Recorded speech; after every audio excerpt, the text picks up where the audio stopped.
नमस्कार, मैं हूं आपके साथ दीपक झा और आप देख रहे हैं सूचनामा। देश में जब से वन नेशन वन इलेक्शन के बारे में चर्चाएं होना शुरू हुई है, जब से मीडिया में इसकी बात हो रही है, जब से संसद मंत्री प्रहलाद जोशी ने 18 सितंबर से 22 सितंबर के बीच संसद का विशेष सत्र बुलाने का ऐलान किया है, तभी से घमासान छिड़ गया है। राजनीति में गर्मी का पारा हाई है, वैसे ही राजनीति का पारा एकदम हाई है। आपको बता दें तो कांग्रेस नेता अधीर रंजन चौधरी ने इस बीच केंद्रीय गृह मंत्री अमित शाह को पत्र लिखकर कहा है कि मुझे इस कमेटी में सदस्य नहीं बनना है। उन्होंने सदस्य बनने से इनकार कर दिया। दरअसल वन नेशन वन इलेक्शन के समीक्षा के लिए, उसमें बहस के लिए सरकार ने कमेटी का गठन किया, जिसमें देश के पूर्व राष्ट्रपति रामनाथ कोविंद को उसमें अध्यक्ष के रूप में नियुक्त किया गया है, जिसमें 8 सदस्य और शामिल हैं। आपको बता दें तो पत्र में अधीर रंजन चौधरी ने लिखा है, मुझे अभी मीडिया के माध्यम से पता चला है कि मुझे एक देश एक चुनाव के लिए गठित कमेटी के सदस्य के रूप में नियुक्त किया गया है। मुझे इस समिति में काम करने से इनकार करने में कोई झिझक नहीं है। मुझे आशंका है कि यह पूरी तरह से धोखा है। इसके अलावा मुझे इसका पता चला है कि राज्यसभा में मौजूद विपक्ष के नेता LOP को बाहर कर दिया गया है। यह एक संसदीय लोकतंत्र की व्यवस्था का जानबूझकर अपमान है। इन परिस्थितियों में मेरे पास इसका आपके आमंत्रण का अस्वीकार करने के अलावा कोई विकल्प नहीं है। आम आदमी पार्टी के सांसद, राज्यसभा सांसद संजय सिंह ने कहा है कि इसमें मल्लिकार्जुन खड़गे को जो शामिल नहीं किया गया है, दरअसल उनका अपमान है।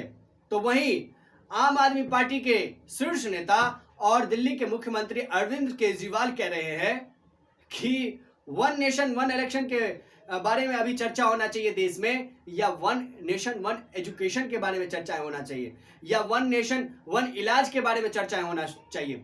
आपको बता दें तो वन नेशन वन इलाज है ही हर जगह, कि यहाँ पर जो दवाई मिल रही है वो दूसरी जगह पर जो सर दर्द की दवाई है वो अलग मिल रही है, पेट दर्द की दवाई यहाँ पे कुछ मिल रहा है, वहां पे कुछ मिल रहा है। हालांकि वो बेहतर इलाज के बारे में बोल रहे हैं, लेकिन बेहतर इलाज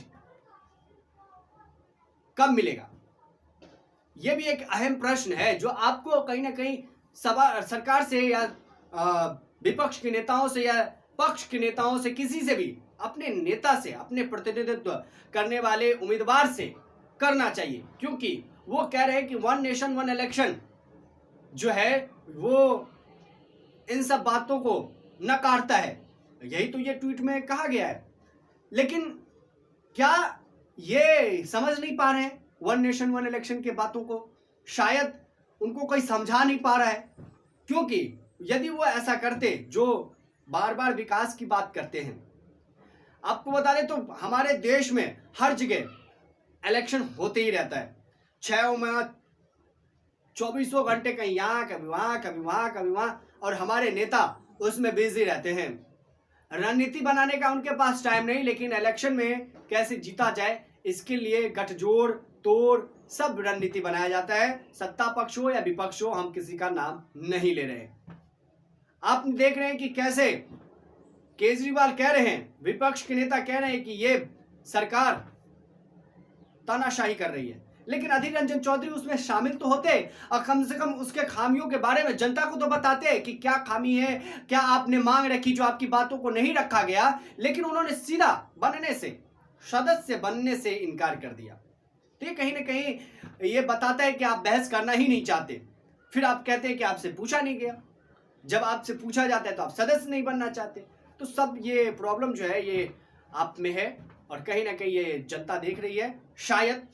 और जो विकास की राजनीति है ये तभी हो पाएगा जब आप इस राज्य से उस राज्य, उस राज्य से उस राज्य, उस राज्य से उस राज्य चुनाव प्रचार करते हुए नजर नहीं आएंगे, रणनीति बनाते हुए नजर आएंगे।